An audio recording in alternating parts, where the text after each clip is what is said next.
Well, Trump just got a path.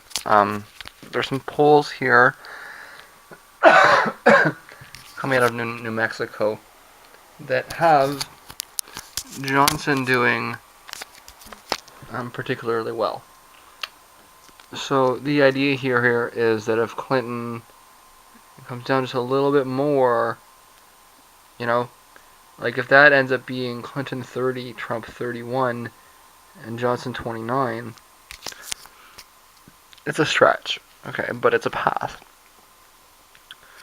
I would think it far more likely that Johnson, who was a popular governor in New Mexico at one point, let's not forget that, right? This is not some kind of, this is not random. The reason that Gary Johnson is doing well in New Mexico is that he's from New Mexico and he governed in New Mexico, right? Um, I would consider the idea that Johnson would eventually eat into Clinton. I would say that's far more likely than that Trump finds a way to win Pennsylvania or Wisconsin or something, right?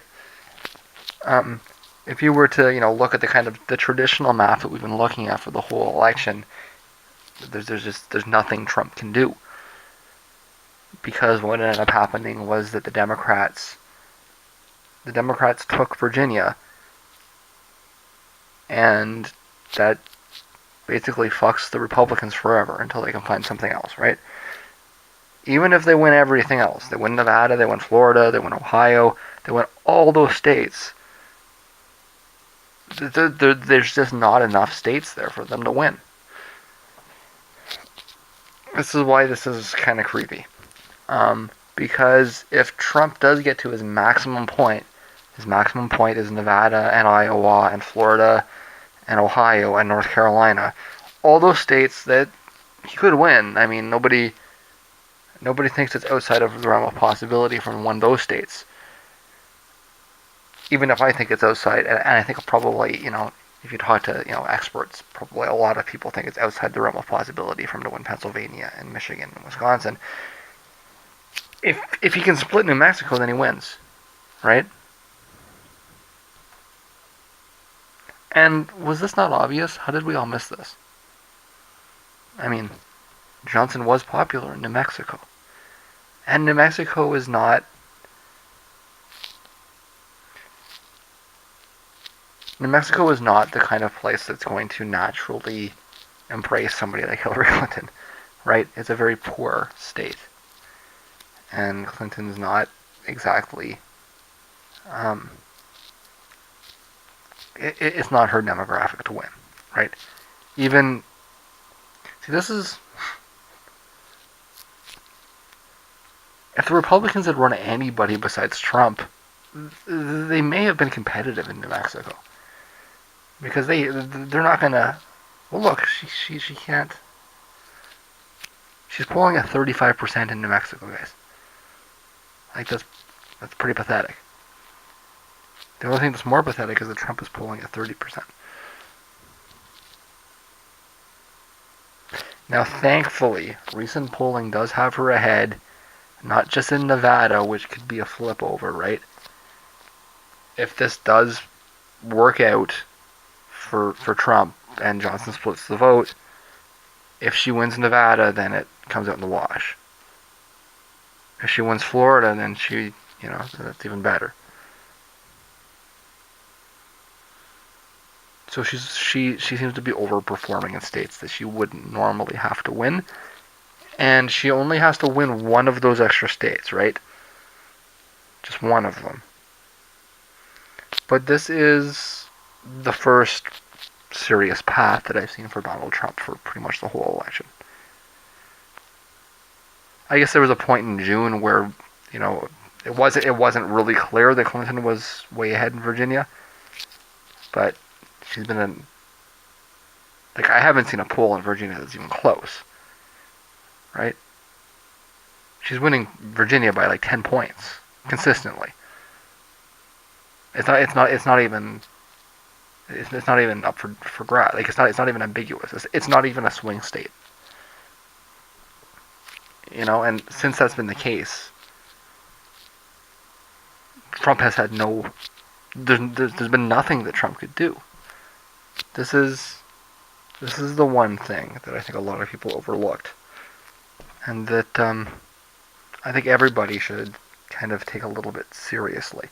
At the very least, everybody should pay close attention. Because if Trump does surge at the end, and he holds that map, that maximum extent map, and he splits New Mexico, then he will win. Like I say, Clinton has a lot of opportunities, right?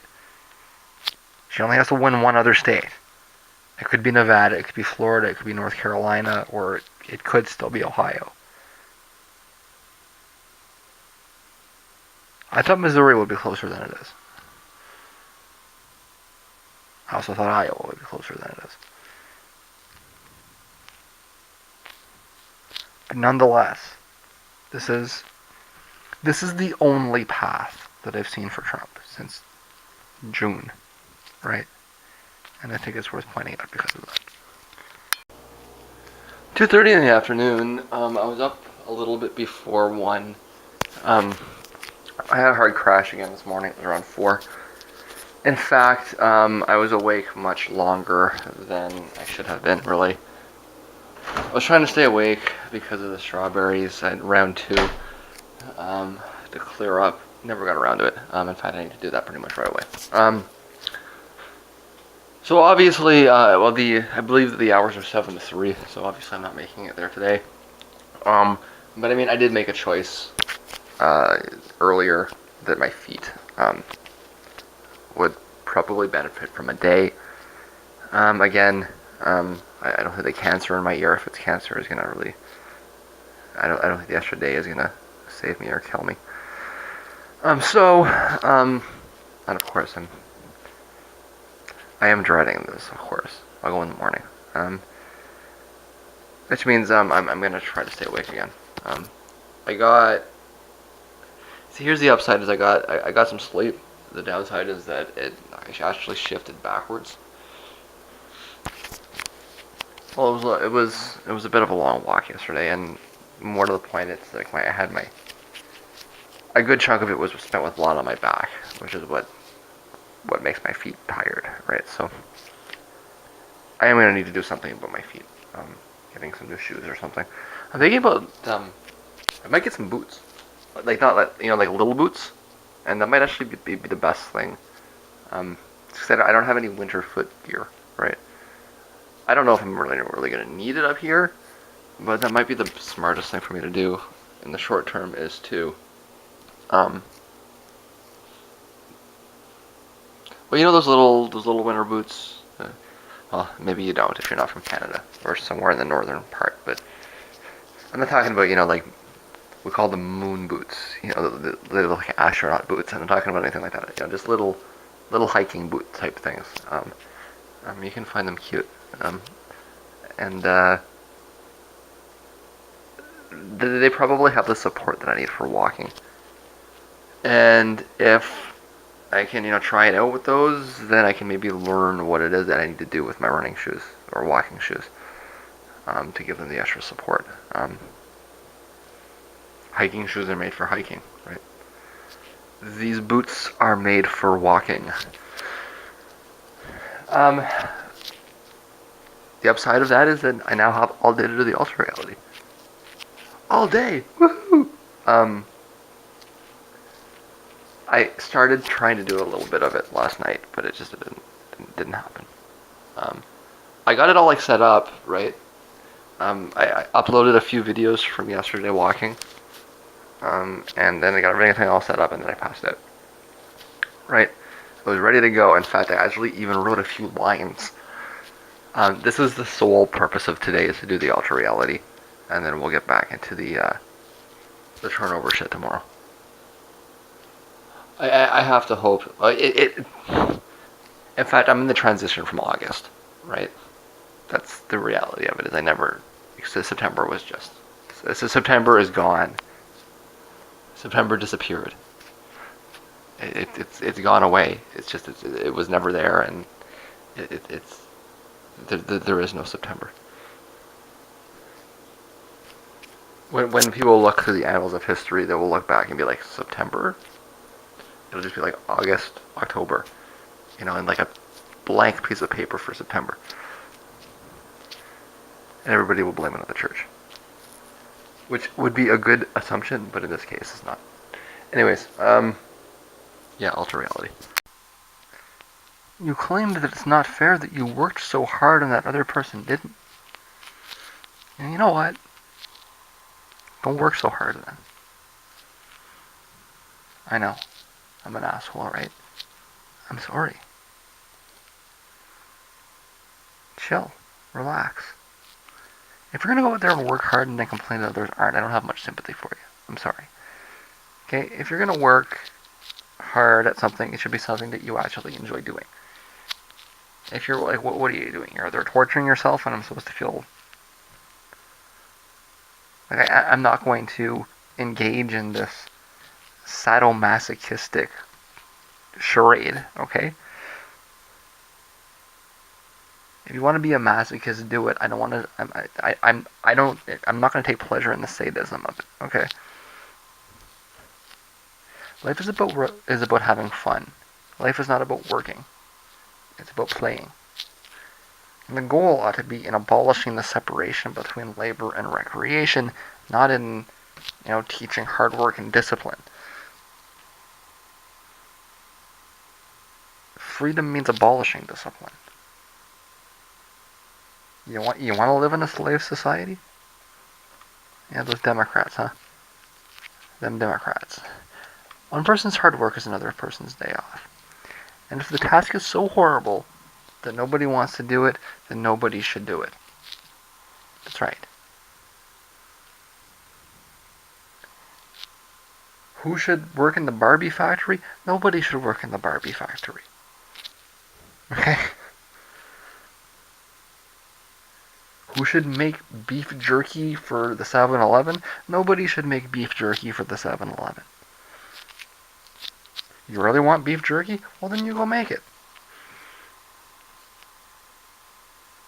Nobody should have to do that for you. And the compensation and the exchange is not worth that. It's a shitty thing to do. It's a shitty way to live your life. Nobody should have to do that. Okay? There's no elect. There was no reward. There is no, heavenly hierarchy. Fuck your Calvinist bullshit. So the new poll from CNN that's out came out the way it did because the enthusiasm gap was closed. Okay.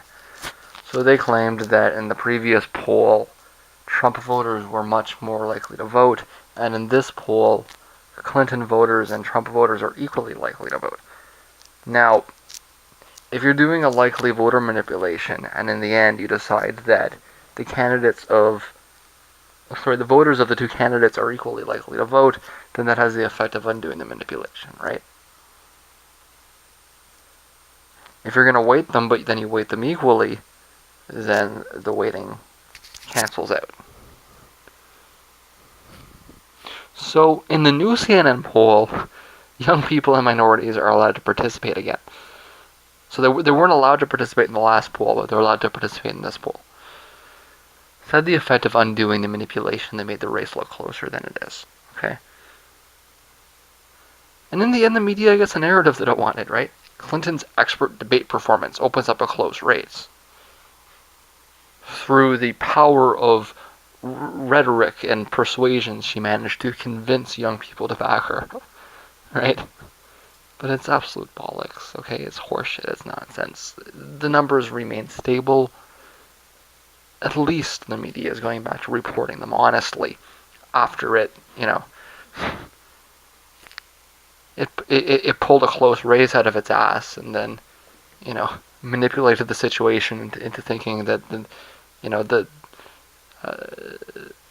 the presumptive, president, managed to win over a key constituency. It's just all manipulation all the way through, okay? Hopefully they back off from fucking with the data to increase ratings now. Hopefully they had their little ratings boost, they got their jollies. They had their little thrills there, and we can go back to I don't want to say we can go back to being to honest reporting, but we can stop being so heavy-handed, with your bullshit now. That would be great. There's something that everybody in this room is doing that is driving me insane. It's been going on now for far too long. And that's to use the word ask in replace of the word request.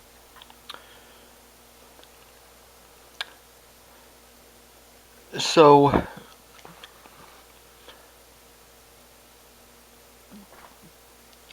I'm so upset about it that I'm losing focus on what I'm trying to say here.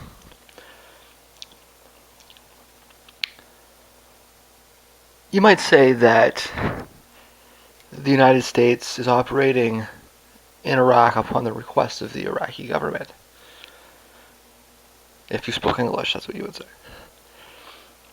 But everybody in this room would say that the United States is operating in Iraq upon the ask of the Iraqi government. And when they talk about meetings and negotiations, say that, an ask of the Palestinians is the right of return. An ask of the Israelis is recognition of the right to exist. And so on it goes. Over and over again. And I don't know who is responsible for this. I suspect that what happened was that somebody from outside this room brought this horrible grammar into the room. And it spread viral. And all of these people have been infected with this horrible practice. Mary, Jen, Matt, and no doubt others. But those three. I think it's Jen. Jen seems to use it most often.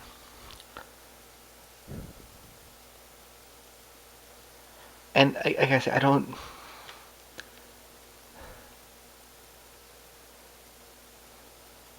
It's really... What it is disappointing. Right? Because let's... What are we watching here? We're watching the spokesperson for the United States State Department with, credentialed members of the press corps. You would think that all of these people have relatively advanced linguistic capabilities. These are journalists. At least I hope they're journalists, meaning that they likely went through quite a bit of writing in one language or another. I believe that the three people that I mentioned have English as a first language anyways. And there's certainly enough people in this room that have English as their primary language, and that went through, university courses in writing. And while I don't know these that well, actually, these two particular spokespeople I do know. One of them's a marketing expert, and the other one is a little bit more technical. But nonetheless, these do remain people that you would expect have graduated with more than a couple writing credits. I mean, you need a certain... you have to be able to articulate yourself in a specific way to be a spokesperson, right?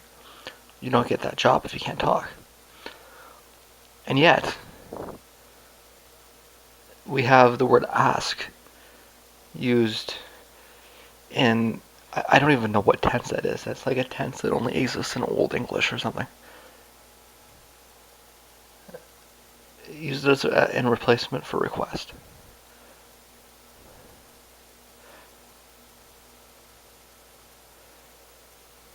You can say, I would like to ask.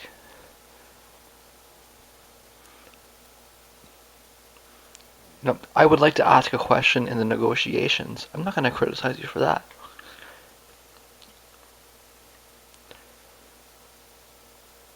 But to say an ask of this side in the negotiations is an ask of the Palestinians is the right to return.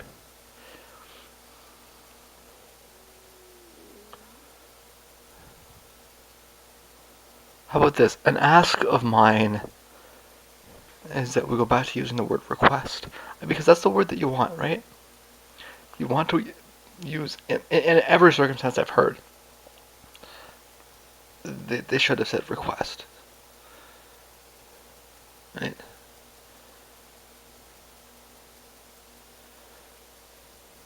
You would say that you're serving under the request of the president. You wouldn't say that you're serving under the ask of the president.